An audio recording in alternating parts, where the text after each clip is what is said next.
আল্লাহ রাব্বুল আলামিন আমাদেরকে দয়া করিয়া মায়া করিয়া শেষ নবীর উম্মত হওয়ার জন্য তৌফিক দান করেছেন। সবাই নবী দু জাহান সাল্লাল্লাহু আলাইহি ওয়াসাল্লামের দরবারে দরুদ সালাম করে সাল্লাল্লাহু আলাইহি ওয়াসাল্লাম। যে রহমতের বৃষ্টি দরকার, রহমতের বৃষ্টি হইতেছে না। যে রাসূল কারীম সাল্লাল্লাহু আলাইহি ওয়াসাল্লাম বলেন যে রহমতের বৃষ্টির জন্য ও সাহাবায়ে কিরামগণ তোমরা সকলেই খোলা ময়দানের ভিতরে চলো, খোলা ময়দানের ভিতরে চলো।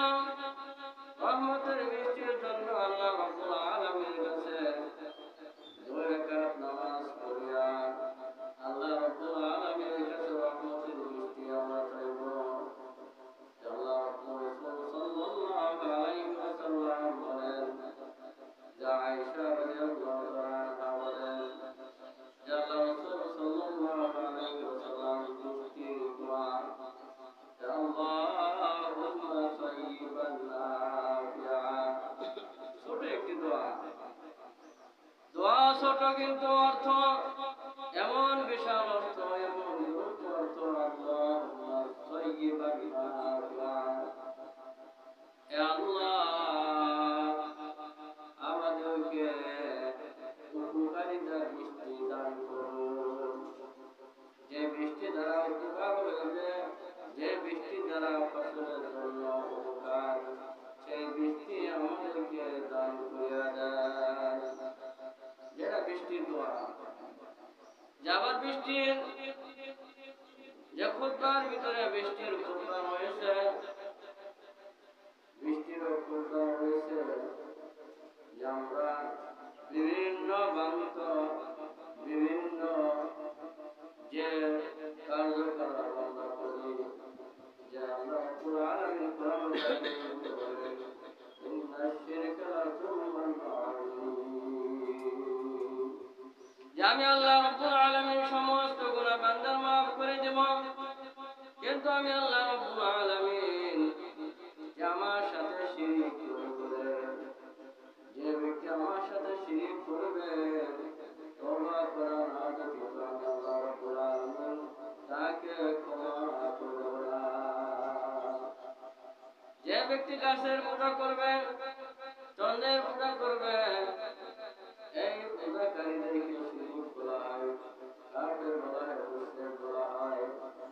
আর আমরা মুসলমান আল্লাহ রাব্বুল আলামিনের কাছে চাওয়া বাদ দিয়া, আল্লাহর কাছে চাওয়া বাদ দিয়ে আমরা ৩-৪টা কলা গাছ গেড়ে বিভিন্ন ধুমধামের সাথে বেপরোয়া হয়ে কেদা মাখামাখি করে যদি আমরা এই বৃষ্টির জন্য বলতেছি, বৃষ্টির জন্য এইভাবে কলা গাছ দেওয়া হয়েছে, কিন্তু এটা আল্লাহ রাব্বুল আলামিন শিরকের কাতারে অন্তর্ভুক্ত হয়েছে।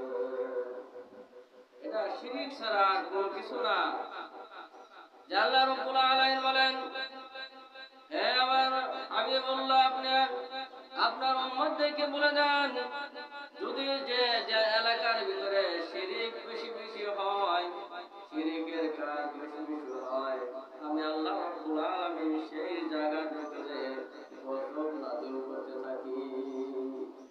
সেই জায়গাটা গজব দিয়ে আমি আল্লাহ রাব্বুল আলামিন ওই জায়গাটাকে উলটপালট করে দেই, ওই জায়গাটাকে উলটপালট করে দেই। যে রাসূল কারীম সাল্লাল্লাহু আলাইহি ওয়াসাল্লাম যে মক্কা মদিনার ভিতরে মরুভূমি, বৃষ্টি হচ্ছিল না, বৃষ্টির কারণে সমস্ত গাছগুলো শুকিয়ে গেছে, সমস্ত জমিন ফেটে চুরমার হয়ে গেছে। রাসূল সাল্লাল্লাহু আলাইহি ওয়াসাল্লাম সাহাবায়ে-কেরামদেরকে নিয়ে ফাঁকা এক ময়দানের ভিতরে বৃষ্টির জন্য দোয়া করতেছে, ইয়া আল্লাহ, ইয়া রাব্বুল আলামিন, ইয়া আরহামুর হাকিমিন, বৃষ্টির প্রয়োজন তো আমাদের বৃষ্টি আমাদের উপরে দান করো। বৃষ্টি আমরা আমাদের গুনার কারণে, আমাদের গুণ ত্রুটির কারণে যদি বৃষ্টি না হয়, সেই গুনাহ থেকে আল্লাহ আপনার কাছে ক্ষমা চাইতেছি। আল্লাহ আমাদের উপরে রহমতের বৃষ্টি দান করে দাও। রাসূল সাল্লাল্লাহু আলাইহি ওয়াসাল্লাম দোয়া করার সাথে সাথে রহমতের বৃষ্টি শুরু হয়ে গেছে।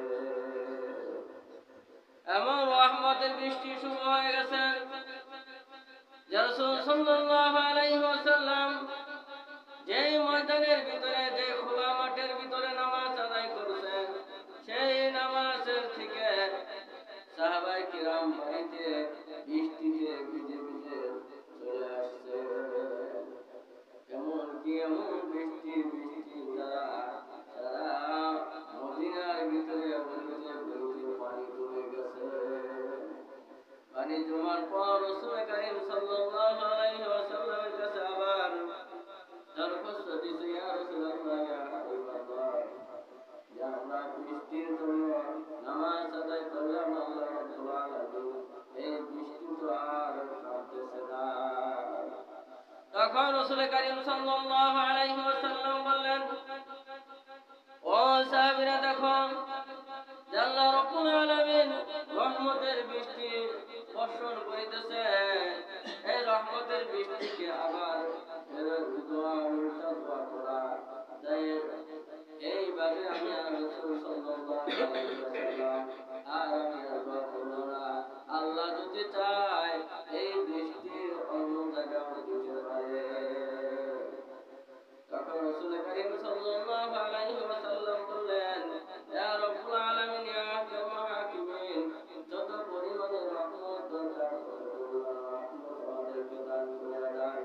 যত পরিমাণে রহমত আমাদেরকে দরকার নাই, তত রহমত আমাদের থেকে ইয়া আল্লাহ অন্য জায়গায় যদি প্রয়োজন হয় অন্য জায়গায় বৃষ্টি দিয়ে দাও।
আমরা খোলা ময়দানে নামাজ আদায় করব, এইভাবে যদি আমরা দোয়া করতে থাকি তবেই বৃষ্টি আসবে।